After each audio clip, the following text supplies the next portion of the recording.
Assalamualaikum warahmatullahi wabarakatuh. Perkenalkan nama saya Anissa Nabila Rahayu, NIM FAA 118020. Di sini saya akan mereview jurnal yang berjudul Analisis Personal Hygiene dan Keberadaan Sarkoptes Skabi di Debu Alas Tidur Warga Binaan Pemasyarakatan pada kejadian skabies di Lapas Kelas 2B Jombang.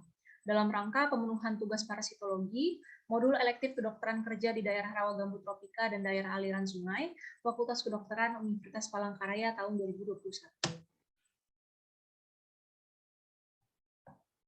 Baik, untuk jurnal yang saya ambil di sini, dari Jurnal Kesehatan Lingkungan, dengan volume 11, nomor 3, bulan Juli tahun 2019, halaman 165-174, oleh Ari Aulia Nur Afandi. Sebagai pendahuluan, skabies merupakan penyakit kulit menular yang disebabkan oleh tungau Sarcoptes scabiei parvominis. Nah, penyakit ini biasanya menyerang manusia yang berkelompok dan tinggal secara bersama-sama seperti di penjara. Contohnya gambar penjara di samping ini, dan contohnya penyakit yang disebabkan oleh Sarcoptes scabiei parvominis, yaitu skabies.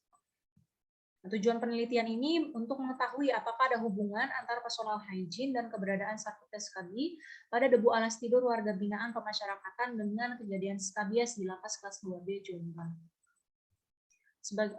Untuk metodenya, digunakan studi cross-seksional. Populasi dalam penelitian ini adalah sebanyak 638 orang, besar sampel sebanyak 85 orang dengan menggunakan metode stratified random sampling, dan pencarian hubungan antar variabel menggunakan uji chi-square.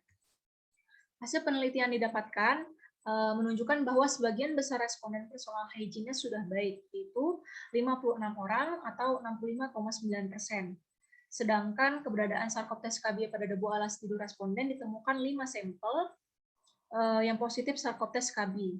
Berdasarkan pemeriksaan oleh dokter, sebagian besar responden menderita skabies, yaitu sebanyak 63 orang atau 74,1%. Hasil uji chi-square menunjukkan ada hubungan antara personal hygiene dengan keberadaan skabies, dengan nilai P kurang dari alfa, dan tidak ada hubungan antara keberadaan Sarcoptes scabiei dengan alas tidur, debu alas tidur dengan kejadian skabies. Untuk nilainya itu P lebih dari alfa. Sebagai pembahasan, keberadaan Sarcoptes scabiei pada debu alas tidur, untuk memeriksanya dilakukan dengan cara mengambil debu di alas tidur menggunakan slow tip, lalu ditempelkan di objek gelas, kemudian sampel debu tadi dibawa ke laboratorium untuk dilakukan pemeriksaan dengan menggunakan mikroskop. Nah, gambar di samping ini seperti yang kita lihat, itu gambar Sarcoptes scabiei pada debu alas tidur warga binaan pemasyarakatan.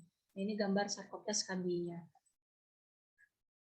Nah, dalam rangka mengurangi penyebaran tungau Sarcoptes scabiei, maka masyarakat, khususnya warga binaan pemasyarakatan, harus menjaga kebersihan diri, terutama kebersihan alas tidur maupun karpet, dengan cara menghilangkan debu yang menempel.